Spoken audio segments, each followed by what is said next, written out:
Hello friends, Radhe Radhe, जय श्री कृष्ण। कैसे हैं आप सब? उम्मीद करती हूँ आप सब ठीक होंगे, स्वस्थ होंगे। हम भी ठीक हैं, स्वस्थ हैं। आज फिर से एक रिक्वेस्टेड वीडियो मैं बना रही हूँ। रिक्वेस्टेड वीडियो यानी कि मतलब जैसे कमेंट आया था, किसी ने मुझसे पूछा था एक क्वेश्चन, उसी का रिप्लाई कर रही हूँ। यहाँ पे रजत तांतिया व्लॉग्स करके है। आई एम सॉरी अगर मैंने कुछ नाम गलत लिया हो। रजत जी का क्वेश्चन है कि न्यू लड्डू गोपाल का वेलकम कैसे करें सिंपल तरीके से।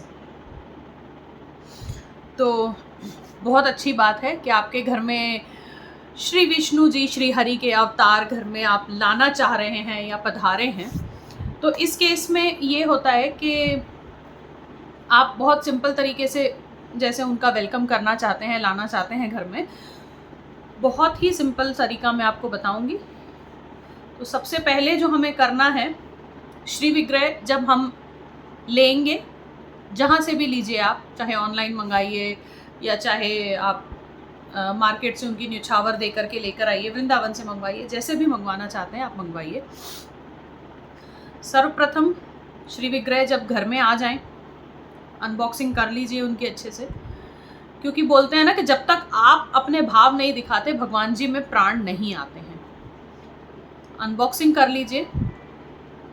अनबॉक्सिंग करने के बाद में आप उनको एक कोई नॉर्मल सी पोशाक जो है पहना लीजिए। बिल्कुल एक नॉर्मल पोशाक पहनाइए, क्योंकि बिल्कुल उनके अंग दिखें, श्री अंग दिखें, इस तरीके से हम घर के बाहर नहीं लेके जाएंगे उनको।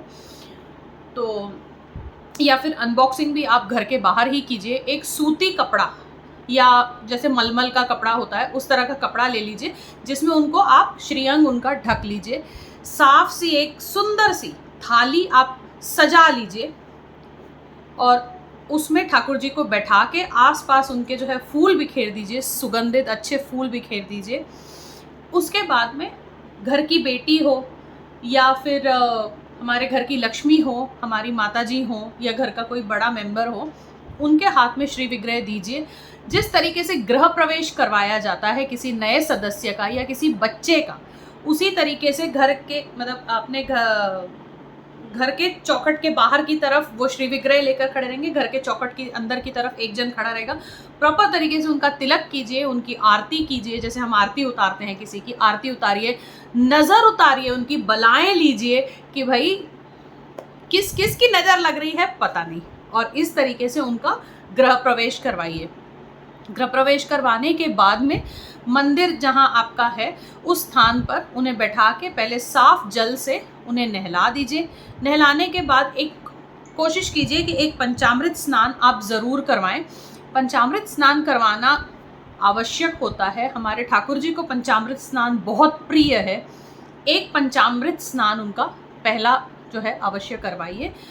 पंचामृत स्नान के बाद उनको साफ जल से या गंगा जल से, यमुना जी के जल से उन्हें नहला करके अच्छे से इत्र की मालिश करके, साफ कपड़े पहना के, फूल और तुलसी अर्पण करके पहला भोग कुछ भी हो, चाहे एक हलवा ही हो, खीर हो, या जैसे मैं तो यही कहती हूँ कि कोशिश कीजिए कि जो भी आप भोग लगाने का, ठाकुर जी को भोग लगाएं, हमारे कान्हा जी को भोग लगाएं, वो घर में ही बनाएं। या फिर आप घर में अगर कोई सुविधा नहीं है बनाने की या कोई बनाने वाला नहीं है, तो फिर आप उस केस में आप बाहर से कुछ भी मिठाई का ला सकते हैं, मिठाई और भोग उनको लगा सकते हैं। नहीं, अगर कुछ बाहर का भोग नहीं लगाना चाहते हैं तो घर में हलवा, खीर, फल, इन सब का भोग, दूध, माखन, मिश्री, ऐसे तो बहुत सारी चीज़ें मैं आपको बता दूंगी, लेकिन इन छोटी चीज़ों का जो रेडीली मिल जाएंगी, गुनगुना करके दूध, चीनी मिला करके, तुलसी का पत्ता उसमें डाल करके आप उसका भी भोग, पहला भोग उनको दे सकते हैं। 5 फल उन्हें भोग में ज़रूर लगाइए पहले दिन पे। 5 फल में आप कोई भी फल ले सकते हैं मौसमी को छोड़ के, क्योंकि मौसमी जो है, मौसम्बी बोलते हैं, मौसमी बोलते हैं, वो जो है स्त्री फल है, वो किसी भी देवी देवता को उसका भोग नहीं चढ़ता है। तो मौसमी को छोड़ करके बाकी आप किसी भी फल का भोग लगा सकते हैं। एक चीज़ भोग हो गया, उनका भोग कर दीजिए, आरती कर दीजिए, इस तरीके से उनको मंदिर में स्थापित कर दीजिए और उनके आगे हाथ जोड़ करके जो है उनको बताइए, उनका नाम रखिए और उनको ये बताइए कि भाई हम आपको इस नाम से बुलाएंगे, आप हमारे जो भी आप उनसे संबंध चाहते हैं, जैसे कई होता है कि लड्डू गोपाल को अपना बेटा मानते हैं, कई भाई मानते हैं, जैसे मैं उनको भाई मानती हूँ, छोटे भाई हैं, क्योंकि मेरे घर में ना मैं सबसे बड़ी हूँ, तो पहले मैं सोचती थी मेरा बड़ा भाई हो, लेकिन मैं अपने कान्हा जी से इतनी लड़ाई करती हूँ ना, जब कोई नहीं मिलता तो मैं उन्हीं के पीछे लग जाती हूँ, उनसे मैं अपने दिल की हर बात करती हूँ, मैं किसी को भी नहीं बताती, वो मैं उनको ज़रूर बताती हूँ।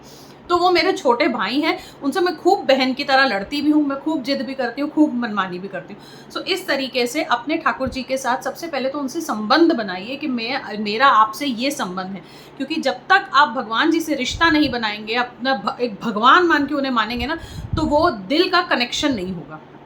सो उन्हें पहले दिन उनका नाम रखिए अच्छे से, उस नाम से उन्हें पुकारिए प्यार से, एकदम बोलते हैं ना, एकदम स्नेह से उनको उस नाम से पुकारिए, या लाला बोलते हैं, लल्ला बोलते हैं, या नाम रखते हैं, और उन्हें बताइए कि आप हमारे घर में, ये आप ही का घर है, आपके घर में हम आपका परिवार हैं।